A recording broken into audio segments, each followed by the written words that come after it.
Okay, so we did a video the other day with glute activation exercises, which you could do using a stretchy mini band. I'm now about to go and film some exercises for glute strengthening. I'm going to have to go in the front room because the light in here, well, the light in my whole house is pretty bad today, so I'll do my best. The exercises that I'm going to show you can be done at home. You don't need any equipment to do them. If you have got small weights or resistance bands, you can add those in, but these are meant to be body weight that everyone can do. Strengthening exercises for your glutes. Your glutes can take quite a lot of work. So the exercises in the videos, you would usually do, to start with, somewhere between 10 and 15 reps. You really want to kind of feel the burn in your glutes.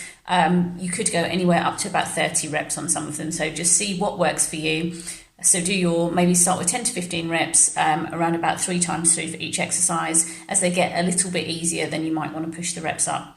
If you have any questions, let me know. And if you are interested, I will do another video on some glute strengthening exercises that require equipment. So ones that you might maybe do in the gym, or if you've got weights and equipment at home. But yeah, any questions, let me know. Okay, so reverse hyper. The important thing with this one and with all these exercises is that you're going to try and keep a nice flat back. So when we come into position on the edge of the bench, or you could do this on your bed or your sofa, what we don't want is the bum to stick up in the air and the back to arch. So what I do is push my hips down and rib cage down, so flattening out nice and flat through here. So the first kind of progression of your reverse hyper is just squeezing the bum just to lift the legs up.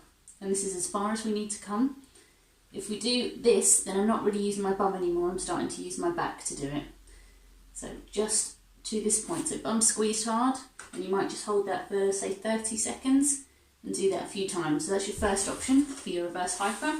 Second option, so again, get yourself into position on the edge of your bench, push that bum, push your hips and your chest down into the bench, and then you could do this progression, so bend the knees in, push out, squeeze, and back down. Again, you might want to do anywhere between 10 to 20 of these, 2 or 3 times, making sure you squeeze every time. All the movement comes from the glutes, not feeling it in the lower back at all. And usually while you would do this, you would keep your head down, but obviously I'm trying to talk to you. Last one, so again from this position, hips push down. You could do your straight-legged lifts, so squeeze hard at the top, and back down, up, and down. If you feel it in the lower back at all, that's usually a sign that you're not using your glutes and you're actually using your back. So just squeeze and down. Okay, so this one is your single leg hip thrust. It's good to do single leg work because if you're doing hip thrust with both legs, that's good and will work your glutes. But if you've got a weakness in one side, then the stronger side will take over. So single leg exercises are great for that. So I'm going to use the bench. But again, you could do this on the edge of a sofa, on the edge of a bed. So we're going to kind of line up with the edge of the bench around about where the bottom of your bra strap is. Okay, so you're going to pivot on that point. I'm going to walk my feet out so that they're about under my knees. So I don't want them in too close or too far out. So heels under my knees. I'm going to tuck my chin down, pull my rib cage down. I want my upper body to stay locked. Okay, so I'm going to keep that chin tucked down. So I'm up on my heels. I'm going to work this leg first. So the other leg, I'm going to stay straight. I'm going to drop my hips down. Then I'm going to push into that heel, squeeze my glutes hard at the top, and back down. So your hands can just rest wherever. We're not pushing into those at all. Pivoting on the back, on the bench, so push, squeeze the glute, come down. What we don't want to do is this, and overarch in the back.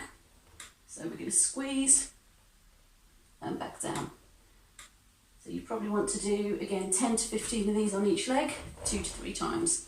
If you can't feel it in your glutes, really remember to dig into that heel that's on the floor. So lift up your toes, dig into that heel. Okay, so Bulgarian split squats. Again, I'm going to do this on the bench, but you could put your foot up on your sofa. So this one sometimes takes a little bit of a jostling to get into the right position. So I like to have my ankle so that when I bend down, the kind of edge of the bench is in the crease there.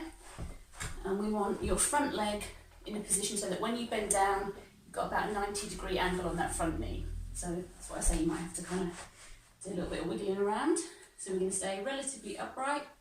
I'm going to bend down, aiming to get that back knee almost to the floor. And then when I'm ready to come up, I'm going to push into this front heel, bring myself up. So it's this front leg, the working leg, that you should feel. And you will feel this anywhere from the outside of the thigh round into the glute. And again, the more that you really push into this heel to bring yourself up, the more you will feel it. And again, 10 to 15 of those on each side, probably about 3 times through.